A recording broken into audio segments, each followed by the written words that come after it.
one, fight.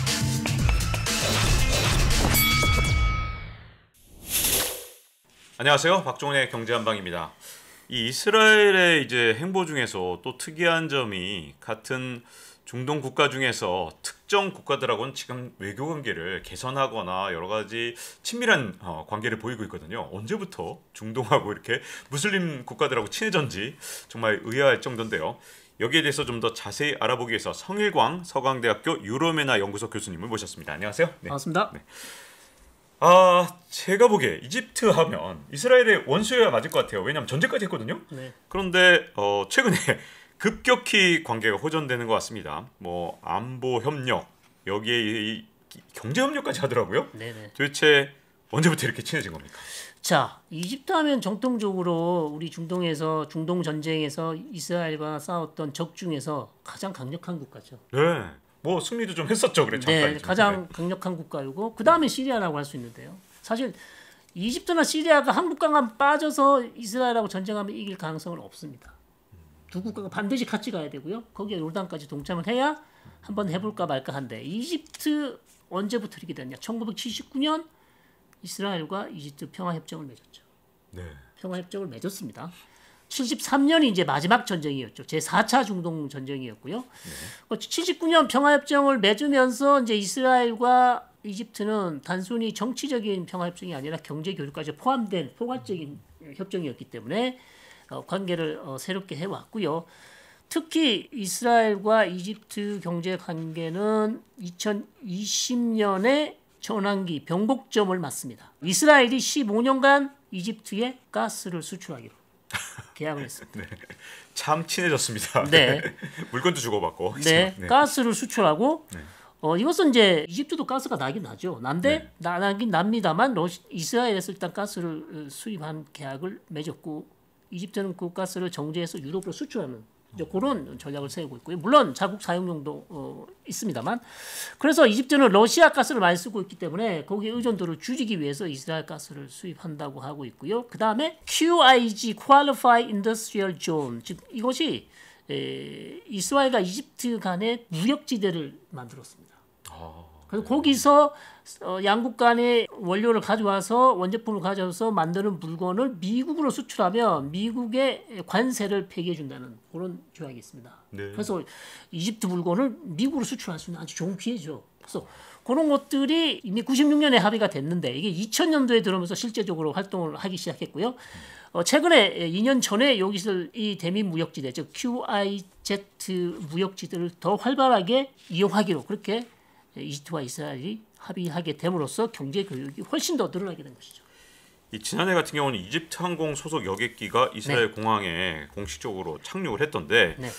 뭐 이건 완전히 그 정상적으로 둘이 이제 완전히 뭐랄까 친밀한 국가처럼 네네네네. 그렇게 보여져요. 이게 네네네. 언제 이렇게 종교도 다르고 네네. 갈등이 있을 줄 알았는데 그런 게 잘 없나 봅니다. 예, 요 부분은 아마 이쪽 지역을 처음 접하시는 분들 좀 의아해하실 거예요. 의아해하실 건데 이게 샤르말 셰이크와 텔아비브 간의 첫 번째 직항이 개설된 것이고요. 네. 텔아비브와 카이로는 이미 개설이 돼 있었어요. 그러니까 2011년 전에 네. 저 아랍의 봄이 터지고 나서 이집트 내 치안이 안 좋아지면서 이스라엘 관광객들이 이집트를 못 가게 됐어요. 그러면서 이제 직항이 없어지게 되죠. 왜냐하면 네. 손님이 없기 때문에. 제가 이스라엘 있을 때 이미 이집트를 여행 갈 때 텔아비브에서 카이로로 가는 1시간 40분짜리 비행기를 타본 적이 있습니다. 네. 2011년 전에 이집트 비행기로. 네네. 왜? 이집트 비행 싸니까 탔죠. 제가 네. 네, 타고 왔습니다. 그렇기 때문에 이미 있었지만 이게 이제 아랍의 봄이 나고서 중단됐다가 다시 치안이 확보가 되니까 텔아비브와 카이로 간의 직항이 개설이 됐고요. 재개가 된 것이죠. 재개가 된 것이고 샤르만 셰이크는 관광객들이 가기에 너무 좋은 곳이에요. 네. 그렇기 때문에 뭐 여기에는 러시아 관광객도 엄청 많이 갑니다. 이집트와 러시아 간에 또 직항이 또 개설이 됐습니다. 재개가 됐죠. 네. 그렇기 때문에 그래서 이집트 내 치안이 좋을 때는 이스라엘 관광객들이 이집트를 엄청 많이 갔습니다. 네, 그래서 와 우리 아랍 국가 중동에서 아랍하고 이스라엘은 적이야. 그래서 뭐 맨날 싸워 이렇게 생각하시고 그게 아니고요. 치안이 좋으면 이집트는 이스라엘 사람들이 가서 여행할 수 있는 곳이고 이집트뿐만 아니라 요르단은 지금도 갑니다. 요르단 예, 지금도요. 예. 네. 왜냐하면 요르단하고 이스라엘은 1994년에 이미 평화협정이 체결돼 있기 때문에 요르단으로 여행 가는 이스라엘 유대인들 많이 있고요. 이집트도 이제 직항이 개설됐기 때문에 또 다시 관광객들이 많이 들어갈 것으로 그렇게 예상이 됩니다. 우리가 중동 그러면 서로 이스라엘하고 뭔가 중동 국가, 무슬림 국가들은 서로 계속 뭔가 테러를 하거나 아니면 또는 뭐 가끔씩 서로 공격도 하고 이렇게 굉장히 적대 국가라고 지금까지 생각을 해왔는데 그렇지 않고 의외로 경제 교류에 인적 교류에 심지어 관광도 서로 다니는 그런 네네네네. 관계였군요. 근데 이제 그 정도를 넘어서서 UAE하고 이스라엘이 수교까지 했던데 네. 이 두 나라가 수교한 데에는 두 나라 다 서로 노림수가 있었겠죠? 왜 그렇죠. 수교를 하게 된 건가요? 그렇습니다. 2020년이었죠. 네. 아브라함 협정이라 그래서 이스라엘과 UAE 거기에 바레인까지 합해서 3개국이 공동으로 관계 정상화를 하게 되는 그런 합의 아브라함 협정을 채택을 했는데요. 선언을 했습니다. 그래서 이스라엘이 그럼 UAE에게 무엇을 노릴까요? 그러니까 잘 모르겠어요. 도대체 뭘 노리는 겁니까? 이스라엘은 아까도 중국 지난 시간에 제가 중국을 설명드렸는데 중국의 투자금을 이스라엘이 원하듯이 이스라엘이 자기 IT 산업 발전을 위해서 UAE의 오일머니를 원하는 것이죠. 와 이게 뭐 누가 적이고 친구인지 점점 더 모르게 돼가네요. 그렇습니다. 네. 이스라엘은 money talks. 모든 건 역시 네. 머니. 네, 유대인이 돈 좋아하는 것은 여러분 다 아실 겁니다. 절대 지금 제가 반유대주의 그런 성향으로 설명한 것이 아니고요. 네. 이스라엘이 돈이 되는 사업에 대단히 박습니다. 그렇기 때문에 이스라엘 IT 산업, 첨단 산업을 개발시키기 위해서는 기술은 많지만 자금이 없는 것이죠. 자금력이 떨어지기 때문에 미국이 자금 물론 많이 가지고 벤처 캐피탈 엄청 많습니다. 미국 자금으로도 성에 안 차는 거군요. 안 차죠. 네. 안 찹니다. 유대인 욕심 많지 않습니까? 그래서 이렇게 성공한 거죠. 그렇습니다. 네. 그래서 중국 성에 안 차요. 네. UAE까지. 와. 사우디까지 하고 싶지만 이제 사우디는 아직 관계 정상화가 안 됐습니다만. 네. 그래서 UAE에 엄청난 자금 노리고 있고요. 그 다음에 UAE는 그럼 반대로 이스라엘이 뭘 노리고? 오, 네. 유엔은 또 이스라엘 때 네. 받을 게 뭐죠? 주고 받아야 되죠. 네. UAE는 이스라엘의 엄청난 첨단 기술. 아 첨단 기술. 네. 그렇죠. 거기는 석유를 미래에 덜 사용하게 될 때 그때를 대비해서 그렇죠. 첨단 기술 국가로 바뀌고 싶어 하니까. 네네네. 산업 다각화. 아하. 그 다음에 재생에너지 분야. 네. 그 다음에 첨단 기술. 그 다음에 이스라엘 뛰어난 방산 기술까지. Why not? 와. 예. 그렇기 때문에 네. 이건 뭐 이스라엘과 UAE는 완전 윈윈이죠. 안 할 이유가 없습니다. 지금까지 안 했던 게 오히려 더 이상하지 않을까요? 아니 근데 종교적으로는요. 네. 시아파에 비해서 수니파, 즉 UAE나 바레인, 뭐 사우디 같은 나라들은 수니파란 말입니다. 네네. 제가 아는 한 수니파는 훨씬 더 원리주의에 입각해서 안 되는 거 정말 안 되는 거잖아요. 네네. 근데 오히려 시아파보다도 더 제가 보기에는 좀 어떤 안 되는 거에 경계를 허물어서 이스라엘하고까지 이렇게 손을 잡다니 네. 이게 종교 교리하고 좀 안 맞는 거 아닌가요? 이런 쪽 나라. 그렇게 이제 생각하실 수 있습니다. 물론 50년대, 60년대 당연히 1920세기에는 그런 경향이 많았죠. 이집트나 사우디나 걸프 국가들이 이스라엘과의 전쟁에 참여하기도 했고, 그다음에 오일을 무기화해서 이제 기름을 무기화해서 보이콧하고 그래서 오일 쇼크가 오지 않았습니까? 그러나 시대가 바뀌었습니다. 가장 중요한 것은 팔레스타인 문제에 더 이상 걸프에 있는 아랍 국가들이 중요하지 않다. 힘이 없으면 정말 네. 쉽게 버려지는군요. 네. 그 전에는 팔레스타인 문제를 해결해 주면 우리가 이스라엘과의 관계 정상화 얼마든지 할 수 있다. 모든 20개국 이상의 아랍 국가가 할 수 있다고 선언했었습니다. 2002년에. 그러나 팔레스타인 문제가 진전이 없게 되니까 아랍 국가들이 이제 지쳤습니다. 뭔가 좀 안타까운 것 같은데요. 힘의 논리가 계속 나오는 것 같은데. 네. 자 여기서 궁금한 건 어쨌든 수니파의 맹주 아직 사우디가 남았습니다. 네. 사우디하고도 이스라엘하고도 손을 잡는 일을 우리가 보게 될까요? 아닐까요? 어떻게 될까요? 저는 미래에 보게 되지 않을까. 특히 지금 MBS 왕세자가 있고요. 네. 아직 아버지가 살아 있지 않습니까? 아버지가 돌아가시면 젊은 왕세자가 이제 국왕이 될 터인데 이 사람이 국왕이 되고 이팔 문제에 조금 진전이 있게 된다면 저는 그것도 충분히 가능하다고 보여지고요. 보통 우리가 UAE와 사우디 관계를 볼 때 UAE가 사우디의 갈 바를 보여준다. 네. 한 발 앞서간다. 이런 표현이 있습니다. 그래서 UAE가 이미 이스라엘과 관계 정상을 했기 때문에 사우디는 아직까지는 아닙니다만 물밑에서는 이미 필요한 모든 관계, 모든 교역을 다 하고 있습니다. 네. 이스라엘과.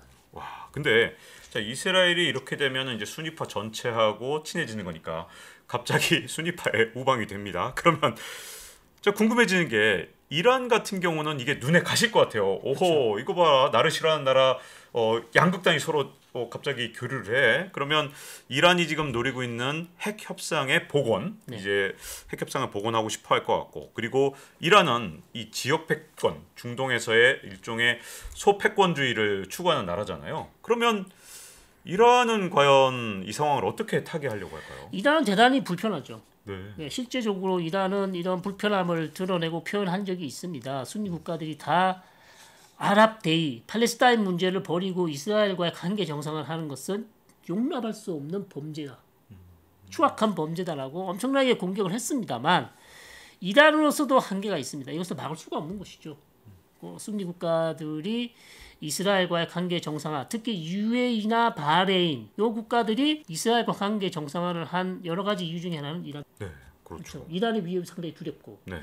미국은 중동에서 발을 빼려 하고 있고 그렇다면 찾을 수 있는 대안은 어디인가? 우리끼리 손잡자. 그렇죠. 네, 순위파 이스라엘 모이자 이렇게 그렇죠. 되는 그래서 이렇게 상황. 네. 일종의 순위파와 이스라엘의 연대 이것이 이제 만들어진 것이 이제 아브라함 협정이죠. 쉽게 말해서 그래서 대이란 전선에 함께 가자라는 그런 이제 아이디어가 형성이 만들어진 것이고 이란은 여기에 대해서 계속해서 자신의 헤게모니를 유지하기 위해서 노력을 하고 있고요. 그래서 근데 실제적으로 UAE와 사우디가 또 이란과 고위급 대화를 하고 있습니다.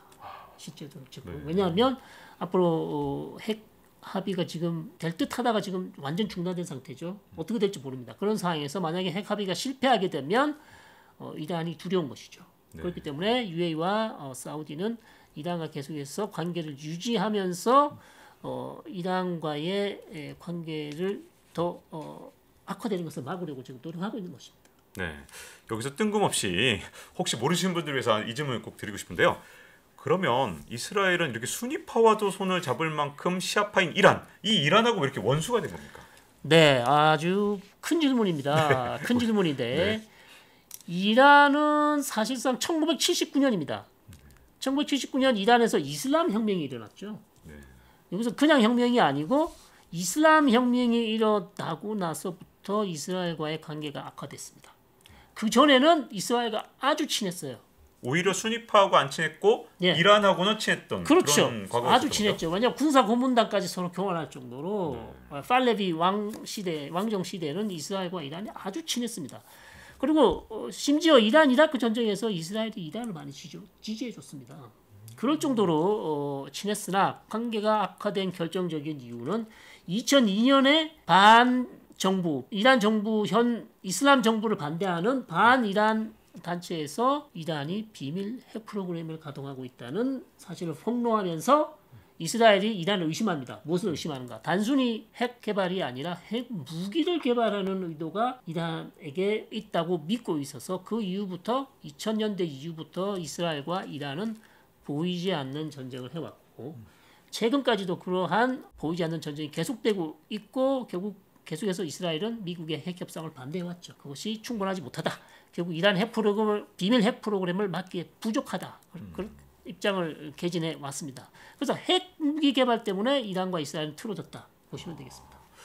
자, 여기서 또 궁금해지는 건요. 이제 미국이 중동 지역에서 발을 좀 빼고 있다 이 말씀하셨는데 사실 그 원인 중에 하나가 시일가스, 셰일오일 나오니까 자급자족되네. 중동이 옛날만큼 중요한가? 이거 내 가격대 성능비를 보니 이 중동에다가 돈을 쏟아붓느니 그냥 우리나라가 열심히 잘하자 이렇게 미국이 좀 생각하고 중동에서 발을 빼는 모습 보여줬더니 기다리고 있었던 중국하고 러시아가 너 미국 나가?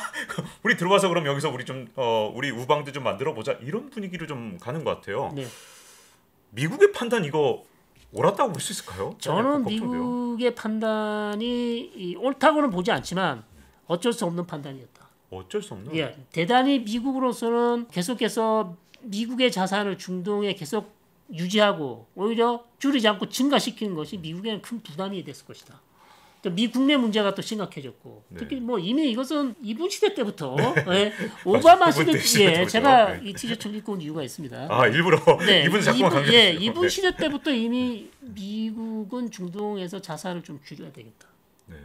그러지 않았습니까? 이미 그렇죠. 오바마 시대 때부터 시리아 문제가 내전을 종식시키지 않는 것은 오바마 대통령의 책임이 크지 않습니까? 네, 그렇죠. 그렇죠. 네. 오바마 대통령이 적극적으로 시리아 문제를 다루었다면 이렇게 큰 피해가 나지 않았을 수도 있습니다. 그렇기 때문에 트럼프 대통령도 마찬가지고요. 바이든 대통령까지 연결되면서 미국은 중동에서 자기가 가지고 있는 전략 자산을 축소하는 방향으로 미 국내 문제가 심각하고 특히 코로나 이후는 더 그렇고요. 가장 큰 문제는 역시 중국과의 전략 경쟁. 여기에 집중해야 되는 것이 미국의 지금 가장 시급한 문제이기 때문에 그래서 이제 아프가니스탄도 저렇게 말도 안 되는 철수를 하게 된 것이고 네. 아주 뭐 준비가 들된 상태에서 철수를 했고요. 그래서 어쩔 수 없는 선택이었지만은 저는 이것이 성공하지 못할 것으로 봅니다. 미국이 결국 중동에서 완전히 발을 빼는 것은 뭐 상상할 수 없고요. 이미 많은 국가에 미군이 배치돼 있고 약간 줄이는 것까지는 가능하겠지만 이스라엘이 존재하고 있고 물론 셰일가스가 중요하지만 여전히 사우디나 걸프 국가의 원유 생산량이 유가를 결정짓는 중요한 요인이기 때문에 그런 것들을 적절한 수준으로 유지하기 위해서는 미국의 영내 즉 중동에서의 헤게모니는 반드시 필요하다. 그렇게 이제 판단이 됩니다. 자, 그럼 이제 미국이 빈자리를 자꾸만 이제 중국하고 러시아, 특히 중국이죠. 중국이 자꾸 파고 들어가고 있는데 그러면 이게 중동 지역 전세 경제에 어떤 영향을 미치게 될까요? 그렇죠. 지금 뭐 1대1로가 이미 전 세계적으로 중동까지 들어오고 있고 심지어 이스라엘까지 맞으려. 심지어 이스라엘까지요. 놀랐습니다. 전혀 예상하지 못했던 중국이 오히려 이스라엘의 유제품 기업까지 국영 기업까지 지분을 가지고 있습니다. 상상을 와. 초월합니다 지금. 네. 네. 그래서 그런 상황인데 그러나 중국의 영향력이 커진 것은 맞지만 여전히 미국의 영향력이 아직은 중국을 능가하고 있다. 예컨대 이스라엘 팔레스타인 문제를 중재할 수 있는 국가는 오직 미국밖에 없습니다. 네. 러시아도 원하고 있고 중국도 원하고 있지만 이스라엘에 영향력을 줄 수 있고 팔레스타인에도 영향을 줄 수 있는 국가는 유일하게 미국이기 때문에 여전히 미국의 영향력이 아직은 중국과 러시아를 압도하고 있는 수준이지만 조금씩 잠식당하고 있는 것은 사실이죠. 네. 어떻게 보면 사우디 같은 데서 갑자기 위안화를 채택할 수도 있지, 우리가 위안화로 원유를 거래할 수도 있어라고 이렇게 미국의 언론에 흘린 이유가 뒷면에는 미국한테 우리 좀 봐달라니까, 그렇죠. 우리 손 떼면 큰일 난다니까, 우리 좀 잘 봐줘, 이렇게 외치는 목소리가 좀 담겨 있는 게 아닌가. 정확한 지적이십니다. 정확한 지적이시고요. 제가 저는 한번 말씀드렸지만 UAE 걸프 국가들, 친미 걸프 국가들 플러스 이스라엘까지도 실망한 사건은 2018년 이란이 사우디의 아람코를 공격했을 때. 기억나시나요? 네, 기억납니다. 기억나시나요? 그때 와, 진짜 깜짝 놀랐어요. 세상에 이런 공격이 가능하구나. 드론 공격으로 세상에 정유시설을 파괴할 수 있다면 이건 진짜 세계 원유 시장을 완전히 흔들 수 있구나. 그렇죠. 그거는 그 충격, 사우디가 받은 충격은 뭐 이루 말할 수가 없겠죠. 네. 그러나 그 이후에 미국의 정책, 그 이란에 대한 어떤 레버러지를 미국이 만들어줘야 되는데 사우디나 쿠웨이트나 바레인이나 UAE에게. 그러나 그런 것들이 실제적으로 미국의 큰 도움이 되지 못했다는 것이죠. 이란을 막기에는. 그런 사건이 있은 후에 이스라엘까지도 충격을 받았어요. 왜냐하면 그전에는 이란이 드론 잘 만들고 좋다, 기술 뛰어나다, 이미 잘 알려진 사실이고요. 드론뿐만 아니라 순항 미사일, 즉 크루즈 미사일까지 사용했거든요. 그러니까 레이더에 잡히지 않는 아주 낮게 날아가는 미사일이죠. 그 두 개가 같은 공동 작전을 했는데 그렇게 이란이 뛰어나게 운용 작전 기술이 있는 줄 몰랐다. 그것이 이스라엘 판단입니다. 네. 무기가 있는 것은 알았는데 네. 작전 능력이 미국의 레이더망을 뚫어서 아람코를 완전 무력화시킨다는 것. 이것이 이스라엘 군과 UAE와 사우디 걸프 지역에 엄청난 충격을 가져왔어요. 네. 이것을 막기 위해서는 뭔가 해야 되는데 그래서 미국이 하기에는 부족하고 그럼 걸프 국가들이 하기에는 당연히 더 부족하죠. 네. 그렇기 때문에 거기가 변곡점이 되어서 UAE와 사우디는 미국에 이미 신앙을 했습니다. 더 이상 미국에 의존하는 것 자체가 우리 아람코가 뭡니까? 사우디의 심장이지 않습니까? 네. 그 심장이 미사일 공격을 받았는데 우리가 할 수 있는 것이 없다? 이것은 뭐 충격이 어마어마한 충격이죠. 그래서 그 사건 이후에 중동에 있는 친미 국가들이 모든 국가들이 전략을 바꿨습니다. 새로운 대안을 찾자. 네. 미국의 우리의 안보를 계속 의존했다가는 우리 전혀 안보를 보장받지 못한다. 그렇기 때문에 이스라엘과의 관계도 새롭게 되고요. 아브라함 협정도 세워지고요. 오히려 이란과의 차라리 그냥 고위급 대화를 이어가는 것이 그걸 통해서 이런 것을 아랍고 공격 같은 사건을 막는 것이 낫겠다라는 전략적인 판단이 섰다는 것이죠. 이게 엄청난 변화를 갖고 오고 있는데 그럼 미국도 이제는 언젠가 이제 미국이 결국은 실패했다. 이게 중동에서 발표하는 건 이건 불가능하다. 이렇게 생각하고 다시 개입을 강화하는 그런 상황으로 갈 거라고 보시는 거죠? 그럼 그렇게 해서. 그렇죠. 만약 이런 지금 사우디가 최근에 유가가 너무 올라서 바이든 대통령이 전화를 하지 않았습니까? 네. 전화를 받지도 않았잖아요. 네, 그러니까요. 예. 무시당했어요, 예. 바이든 대통령이. 이게 까인 겁니다. 쉽게 말해서 까였어요, 톡을 했는데 까였어. 네. 톡을 했는데 까인 거죠. 네. 이런 경우가 없었거든요. 지금 완전히 다른 지금 20세기하고는 완전히 다른 중동입니다. 지금 21세기는. 그렇기 때문에 UAE도 마찬가지예요. 제가 계속해서 UAE 두바이를 가서 UAE 있는 전략연구소 사람들이랑 얘기를 해보면 미국에 대한 실망이 하늘을 찌릅니다. 도대체 시리아 사태 이후부터 미국이 중동에서 한 게 뭐가 있냐. 시리아 그냥 놔뒀지. 터키 저러고 있지. 러시아 계속 저러고 있지. 도대체 레바논 헤즈볼라 저러고 있지. 미국이 한 게 아무것도 없다. 우리는 미국에 대해서 더 이상 기대하지 않는다.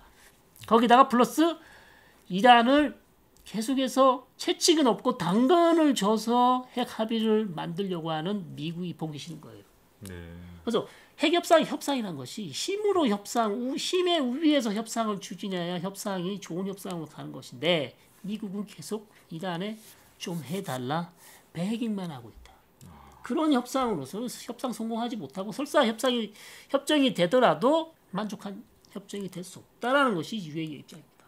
그래서 미국의 지위가 중동에서 대단히 낮은 수준으로 내려왔다는 것을 확인할 수 있습니다. 그러면 달라지게 되면 미국이 어떻게 이제 중동으로 접근하게 될까요? 이제 이 지금까지 전략이 어쨌든 성공하지 못한 건 뭐 중동에서도 충분히 느껴지고 미국도 결국은 깨닫고 작전 바꿀 수밖에 없는 상황이 오지 않을까요? 그렇죠. 그렇긴 한데 그런 것들을 타개할 수 있는 것은 이제 협정을 했더라면 물론 사우디도 반대하고 UAE도 반대하고 이스라엘도 반대하지만 협정을 타결만 됐어도 영내의 긴장감이 줄죠. 영내의 긴장감이 줄고 이란 경제가 다시 살아나면서 두바이나 UAE 같은 경우는 이란하고 밀접한 경제 교류가 있기 때문에 경제가 살아날 수 있습니다.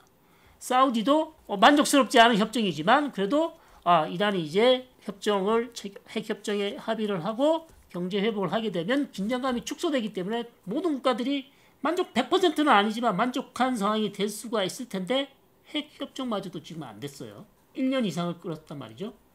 그런 상황에서 만약에 이게 실패로 선언된다면 결국 UAE와 사우디는 오히려 미국을 배제하고 우리는 그럼 이란하고 관계를 더 계속 유지해 가겠다. 그렇게 갈 수순이 높고요. 미국으로서는 특별한 할 수 있는 선택이 현재로서는 없습니다. 와, 이게 어떻게 하느냐에 따라서 중동의 어떤 정세가 한 몇 년 사이에 아주 크게 바뀌겠네요. 네. 바이든 대통령 임기 내. 네, 그렇습니다. 자, 이 중동의 이 급변하는 정세에 대해서 성일광 서강대학교 교수님과 함께 알아봤습니다. 자, 잊지 말고 좋아요, 구독, 알림 설정해 주시면요. 다음 시간에도 또 중요한 소식으로 찾아뵙도록 하겠습니다. 이렇게 나와주셔서 감사드립니다. 네, 고맙습니다. 자, 다음 시간에 뵙겠습니다. 감사합니다. Round 1, fight.